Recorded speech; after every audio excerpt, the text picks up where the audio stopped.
Hi everyone, welcome to The Grind. We are on week 2 of our Ruth series. We're unpacking Ruth chapter 2, and we're looking at the providence of God, the protection of God, and the provision of God.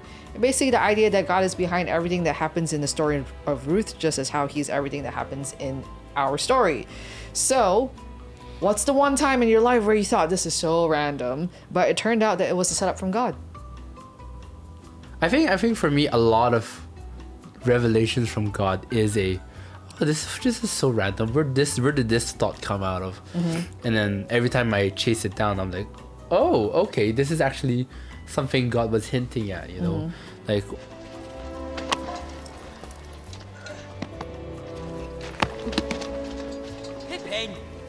Like a pattern God does with me is that he hints it. So it's like he drops the movie trailer and then later on then the movie comes, like the full length, like full, like in-depth, like knowledge and wisdom of all of it. And that always happens. And it always starts like I think the fact that I say it's random encourages me to think that wasn't coming from me. You know, that it was so out of the blue, therefore I think that's God. So like, for example, like we just had our youth camp ramp, and we have this tradition of having an encouragement circle, like encourage and empower the people in our group. And so we were giving the words for this one youth, and my eyes were straying around, and I basically saw my friend trying to send a video out. Like make this real quick, right? They're trying to send a video, but then they had very, very low signal. But if I look at my phone, I had full bars. Yeah. And then I was like, oh wait, I'll just open my hotspot. And the moment I thought that, I realized that was actually a picture for the youth, because it was like a perfect representation. Because like, I think that he is exactly what happens, that he will open himself as a hotspot so that he could receive for other people. Because when that youth received God on the first night, he was straight up like, he became a minister. And so like something like that, so random, just happens to be perfect for him. So that's why I think that's how God works for me. Yeah. Okay. I don't have a random moment that eventually became like a great setup. So like, everything kind of happened like logically, or there were random moments, yes, but they weren't very significant. So they didn't lead to anything that got me surprised. Wow, God's plan. Yeah. Right. Well, I think a random moment would be when I was meeting someone at the church office. This was before I was working at ICA. I was meeting someone at the church office to talk about something else, and then when I rocked up to the church office, and another person was like, oh hey Pat, are you looking for a job? And I said, yeah, I'm still looking for a job. And he said, great, there's this person who is looking for English teacher. If you're interested, the interview is at this time in Diamond Hill, so yeah, just go. And I was like, okay, sure. I mean, it was very random because I was rocking up to the office again to meet someone else, and this other person was like, oh, would you like a job at another place? I was like, wasn't looking for a job today, but sure, yeah, let's go. And because it was like I was at 12, right? I met the person at 12, and the interview was at 2 o'clock, and they're like, so I was like, I don't think I have time to go home and change. So again, I rocked up. It was very casual. I was in just jeans and t-shirt and my Birks. I remember I still have my Birks then, different set of Birks. And thank God I had my CV saved on my, I guess, Hotmail. I was using Hotmail then. So yeah, that was really random because that was not how I expected. So I felt like that was like, oh, okay, maybe that was a God intervention, because I think I was looking for work for the longest time, and one was like, oh, forget this, I'm done. I don't know, Lord, like, just somehow life took a turn. So yeah, it just felt really random. But okay, here's another question.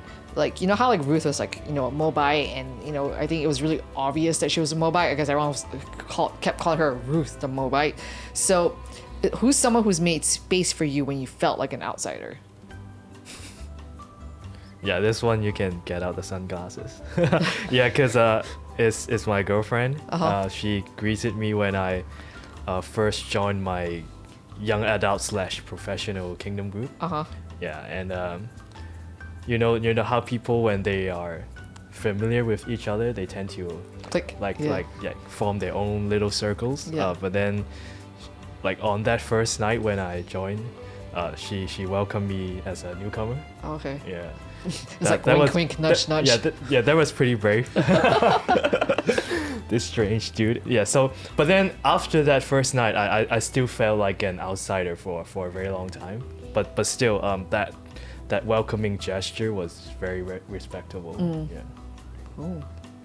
I think in a similar manner. But I feel one thing I should clarify is that like I wasn't really an outsider. It's more like no, it wasn't like it was a close friend group that I was an outsider. It's more like I distanced myself.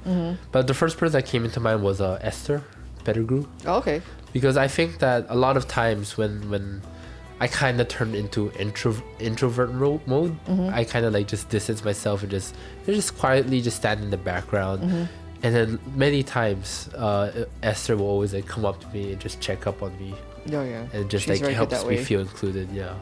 So yeah. I think there've been so many times I felt like an outsider, whether it be even sometimes I feel like an outsider in Hong Kong. And I think for the longest time I also felt like an outsider at ICA too, because even though I grew up at this church, like it was still like I was never really fully integrated because again, I'm not exactly like, hi everyone, I'm Patrita, I'm here to make friends with everyone.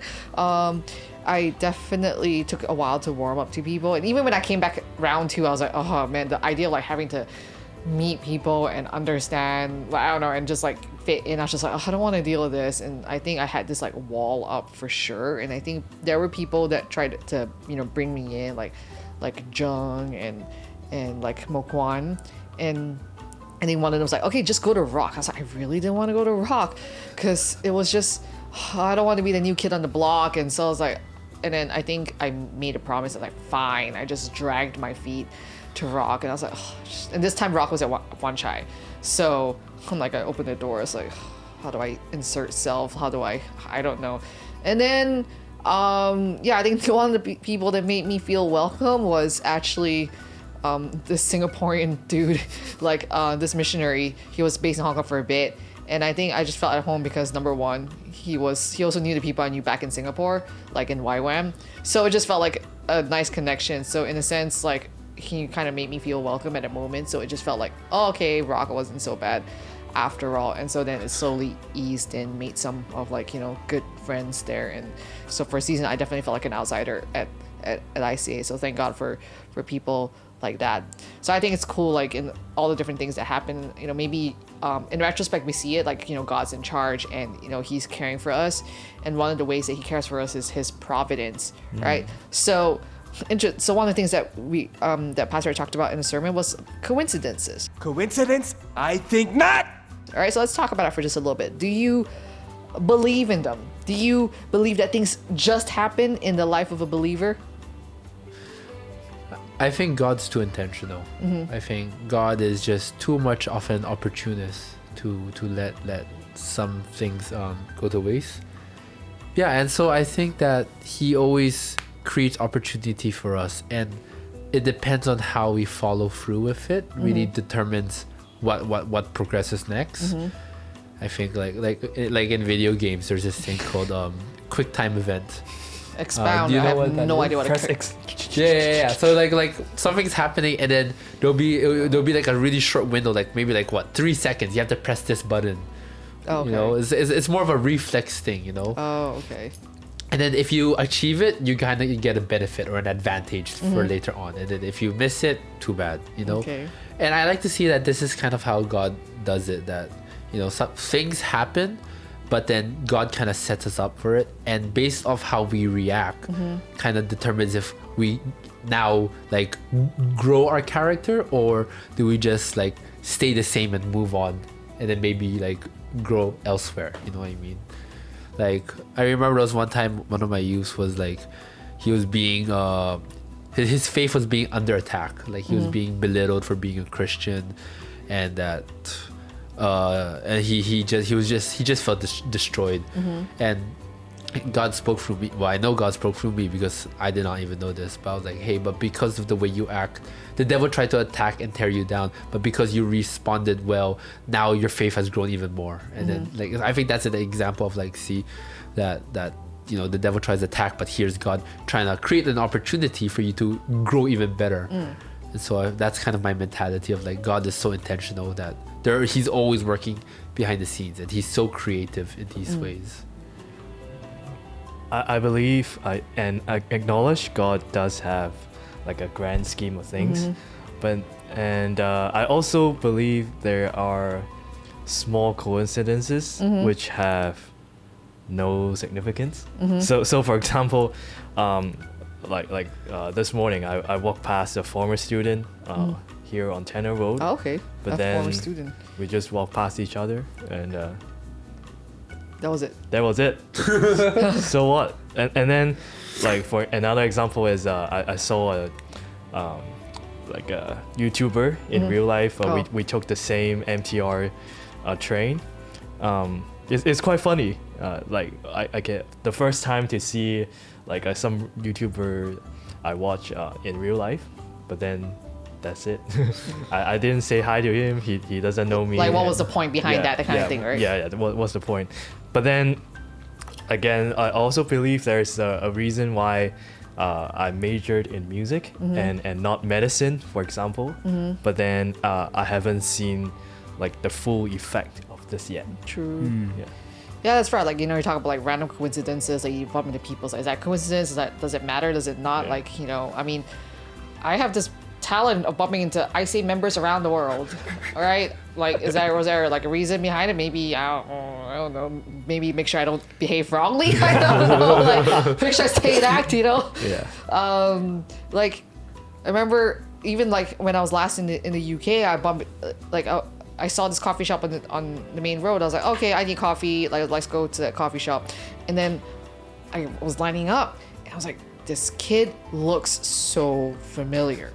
I'm like trying to remember his name, and I was like, couldn't remember for the longest time. And then it just, so I was next one in line, and then the name just clicked. And then he's like, I was like, hey Darren, what's up? And then he's like, whoa, like, what's your name again? I was like, Patrina. I was like, wow. So it was just like, of all the coffee shops that I landed up, it had to be the one where our ex-River kid was there, and that was his first day of work as well, which was wild. Again, what was God's plan behind that?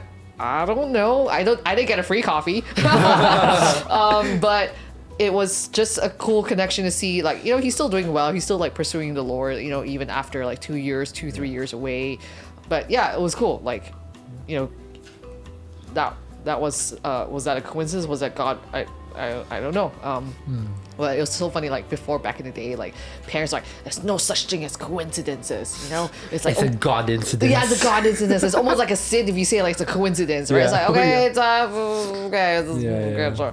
So I think that God is intentional in setting things up, and like you mentioned, sometimes you know you have to respond in a way. Like, do you respond? Do you not? Okay, fine. Like, it's not right. Sometimes there are things that happen. I'm like, this is random. Like, I mean, you know.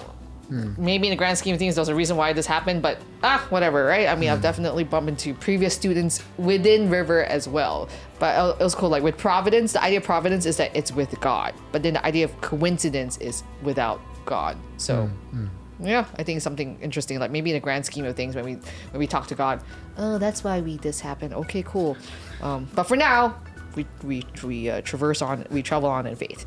So. All right, next we talk about the protection of God, right? And so God protected Ruth. He led her to a field, and then the kind protector set her up safely in a world that is not naturally safe for people like her, because I guess as a Moabite, it was really distinctive. She is one, and everyone would be like, oh, that Moabite. So, and Ruth's response was humble amazement. So have you ever experienced unexpected provision or protection that reminded you that God sees you? Yeah, I don't know. I feel maybe I've mentioned it on the grind, but there was this one time I was in the middle of a stampede. Oh yeah, you mentioned, yeah. Yeah, and I don't know. I've never understood back then. I did not understand the danger of a stampede. I didn't realize being trampled was that bad. But Shall we try? Let's go, right? But in hindsight, yeah. But I remember distinctly, like, when all of that happened, it could have been a really traumatic event. But at the end of the night, I remember being so full of faith. I would say that night was where my faith grew the most, like exponentially. And I think, yeah, like at the moment I didn't think of it, but like again in hindsight at that night I was like, oh wow, God actually was doing so much and I didn't even realize. So yeah. Yeah, I do have unexpected provision, but in my feeling, it also kind of created other unexpected hurdles. So let me explain. So during 2018 to 2022, 23. Yeah, I studied full time on AI and film music, and also worked on music gigs like a project basis.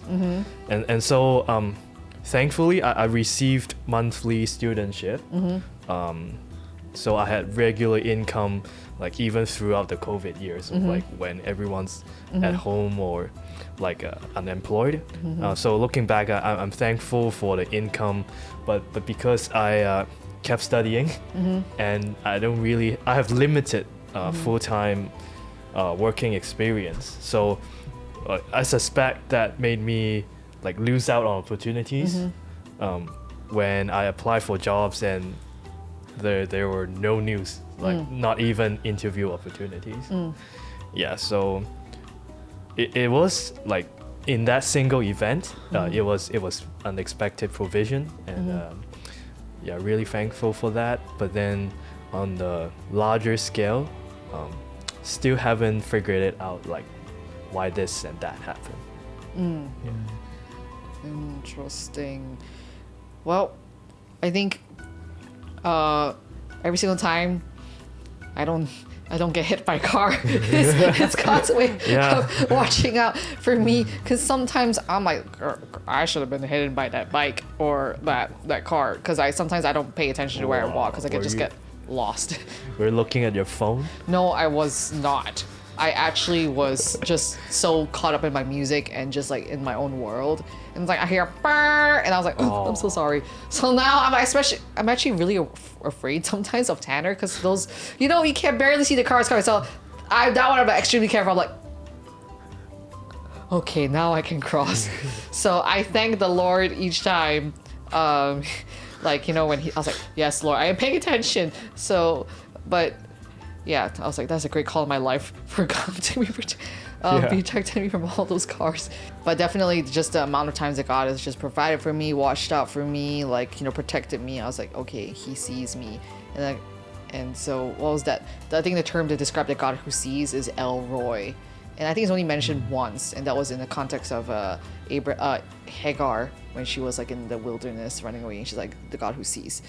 So yeah, I think we can forget or ignore, not I would say ignore, but kind of just overlook the provision of God and the protection of God, the providence of God in those moments in everyday lives, because it's like, oh, it's just every day. But I think there are a lot of moments where I think things could have been so much worse.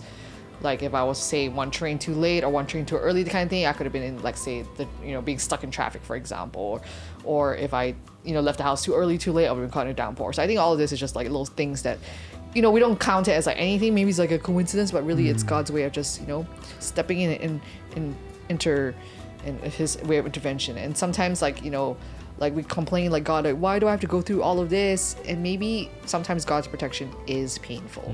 I think that's something that I've learned recently, is that we think protection is just like pain-free, but sometimes it can hurt the most. Yeah. So yeah. One thing I like to do is like if this is sucky, how can this be worse? And then and then I think in that way, this is like just a weird way of just being grateful, Yeah, like even someone once gave me prophetic words like, God's been you with all the time, but just imagine if God wasn't in the picture, how much more traumatic would it have been? Yeah. Right. So, and I kind of imagine like, what if I went through this without God? I can't imagine a life without depending on God. I think it would be 5 times as hard. And I'm not built for pain, so nah. Yeah, and many people say like, oh, following Jesus is so painful. Yeah. Like you have so many restrictions and you can't do that, you can't do this and that, but you know, when you look at it, if you lose yourself in freedom, then actually it could be even more painful than the restrictions. Yeah. Because like let's say you like overdose on drugs, or you have like lots of sexual activity, and then emotionally and like psychologically you get damaged. So those restrictions is for your own good. So if we look at Ruth again, she was, you know, driven by faith. Even though things didn't make sense to her, she was following after God. I guess she didn't have a personal relationship with, like, you can see it in her work ethic, you can see it in her commitment to Naomi. And so true faith is demonstrated through faithfulness in like marriage and work and church, etc. And so what does it look like to trust God and being faithful while finding ourselves in unglamorous situations? So maybe to think about, like, what does like showing up in those situations look like for you? I think this is a good story to summarize it. Like, an unglamorous situation was, I was trying to leave England to come back to Hong Kong after my YWAM, and that was during England summer, like when everyone was going on vacation. So there, like, people were getting bumped off from they're late, so they got bumped to the next flight and bumped. Catastrophe, right? And so it was impossible for me to get a flight. I think I waited. I overnight at the airport, and then it was so bad I even went back to base and then tried flying out the next week. But I waited a total of like 52 hours in the airport alone, like not including going back to the base. So I would say that was pretty unglamorous. But what it all led to be, which kind of like what we were just talking about coincidences, was that I took a detour to Zurich. And out of all people who came to me, there was a guy speaking English, and I managed to just like preach the gospel to him. Like, you see, I think this is what I meant by like, there's always a reason for it, and I think that was the reason. Like, God, I took this detour. Was the detour necessary? I don't know. Like, but then like maybe like with all the details, God sees everything, right? It does make sense. But it's hard for me to rationalize that, and. So I think showing up for it, I think, is making yourself available. I think I could have like sulked out, like completely like just desensitized myself, like, God, why are you doing this? Just whine and complain. And when the guy comes, I'm like, I don't want to socialize, right? So I think like showing up is like making yourself available for God to use. Like, I always quote this Graham Cook line that it says like, what do you want to be for me now that you couldn't have been for me before? Like, why do I have to be in this specific scenario for something to happen or something for me to learn?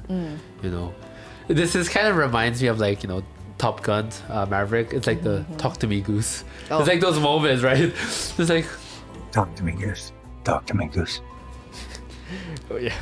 Well, I don't have a definitive response for like the model answer for like what do we look like in trusting God, but reflecting back, like during my months of unemployment, I would say like just doing what you have been doing, like like maintaining this relationship with God in prayer, in Bible reading, and I also got all the time I need to make some music. So I was like rearranging worship songs, hymns, and like having collaborations with other believers, and that was quite fun actually, and it was very meaningful to do these productions that like people comment. I was in the hospital and I found your version of the song, and it really helped me and my family to go through this tough time. That's really cool. And it's more funny, and now I'm joining a fitness class every Monday morning. It's for pastors, for people working in Christian organizations, in churches, and or maybe you are a theology student, and one of the classmates she actually liked one of the songs a lot. So she thought, oh, this version is the best among all the versions, and she didn't know the version is done by me. Wow, Yeah, and she's among celebrities. Yeah. Here's my autograph. Yeah, until months later, and we kind of like got together and talked more about it. Oh, this song is made by you, and then the singer is my girlfriend. Oh, I didn't know that. Yeah. Look at that. It's like, here's the check for royalties. Yeah, thank you very much. Yeah, that's very cool. sponsors, Sponsors, yeah. Patreon, coffee. There we go, all the above. On SoundCloud, there we go. Yeah. I think it's hard to control your circumstances. Like, glamorous or not glamorous, and sometimes you just find yourself stuck in a season where it's just not ideal. And I think for me, what it looks like to show up to be faithful is really just to do things with excellence. I think responsibility is just keyed into me. So I think if I was given something, I'll just like try to accomplish it and do it well. I think there have been moments where I'm like, I really don't want to do this, and I'm gonna pretend that I don't know this. But then the inside of me is like, nah, man, you gotta get it done. And so I think for me, it's like, well, I'll just, again, there's a difference between excellence and perfectionist. I'm not like going to be a perfectionist and try to like, make sure everything is perfect, though my OCD does take over sometimes. And if a font is crooked, I will not let that go. Or a line is crooked, I can't let that go. But I think in general, it's just like, yeah, do things with excellence and the best of my abilities and steward it well. So despite the circumstance, and we see that at the end of the day, like, Ruth was rewarded for her faithfulness. I'm not like saying like, Lord, I've been faithful, please reward me. But Lord, it'll be nice to be rewarded for being faithful. But I'll just be faithful because you've placed me here for a season. So let's go. So finally, let's talk about the provision of God. Like, the Bible is chock full of promises of God. So what's a promise of God that you've been holding on to recently? I think that he'll just provide for me. That's Jehovah Jireh, right? My provider, his Yeah. grace is sufficient for me. Okay, I'm done. Anyways, yeah, like I think that's one of the things that's been echoed a lot throughout my life, that he is sufficient. So I think that knowing that he will always provide for me, and more importantly, provide for me what's important. Like I'm not gonna be like, oh, God, the new camera is pretty nice, and he goes, you don't need that. So yeah, he will provide for the things that are necessary. Yeah. Yeah, well, I have a lot that I hold on to. Yeah, so from society level to personal level, and then from Old Testament to New Testament. So for example, in 2 Chronicles 7, if my people who are called by my name humble themselves and pray and seek my face and turn from their wicked ways, then God will hear from heaven and will forgive our sins and heal our land. And another example, like Acts 16, believe in the Lord Jesus and you'll be saved, you and your household. And last one, Revelation 3, behold, I stand at the door and knock. If anyone hears my voice and opens the door, I will come in to him and eat with him and he with me. So like we always say, the real fellowship happens after fellowship time. What that means is the real kingdom group happens after the kingdom group hours. So or river happens after river. So if river starts at 6:30 and ends at 8, when you have dinner at 8, that's the real river time. Maybe we do a lot in Jesus' name. We heal, we prophesy, we read the Bible, we pray, we help the poor, etc., etc. But then I think that the real, or not the real, but a very, very valuable time with Jesus, with God, is like if I invite him and he comes in. Yeah. I think this season, the promise of God I've been holding on to is basically the God who sees. Like that God is someone who sees, and that his steadfast love endures forever. I think sometimes I wonder what I do, is it in vain? Like, why do I have to go through what I go through? But I think it's just to trust that the Lord's not just like playing with me, that he does see and he knows. And so and finally, let's take a look at Psalm 32 verse 8 and Psalm 139 verse 5. So chapter 32 verse 8 says, I will instruct you and teach you in the way you should go. I will counsel you with my eye upon you. And then in Psalm 139 verse 5, it says, you hem me in behind and before and lay your hand upon me. So what can we learn from these verses about the divine guidance of God? He's been with us since the beginning. Since Since the beginning, yeah. Yeah.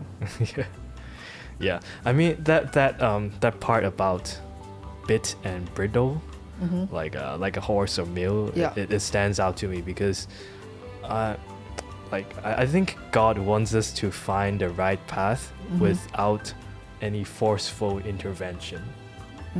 So he doesn't want any like a robot, like God can just program you always do the right thing. But then for us, we like have this relationship with him and a real understanding of his wisdom, so we don't need to like be pulled this way and pulled that way, like to go on the right path. Yeah. I think if anything, these two verses shows me he is super hands-on. His eye is upon you. He hems me in. His hand is upon you. So I feel like even though like it's like basically waymaker, right? Even though we don't feel it or see it, he's still working behind the scenes. I think God is working behind the scenes to make the things of his purposes come to fruition, and nothing that is not. I think things that are of God will happen. And so I think it's just really just trust and roll with it. And even though we may not like it, even though we don't see it as part of our plan, we gotta just trust that God has the better picture in mind. And so to just like, all right, God, your hands in this, your eyes are on me, so watch me, Dad. And we just go for it. Yeah, it reminds me of this song. One of like two lines of the lyrics is, God is too wise to be mistaken. God is too good to be unkind. Yeah. Something like that. Yeah, It's that a good is song. good. That Yeah. is truth. So God is too good, God is too kind. So let's just trust in that we have a great and powerful God watching our back. All right. Well, that's that for Ruth 2 and this week's episode of Grind. We'll catch you next time. Bye. Bye.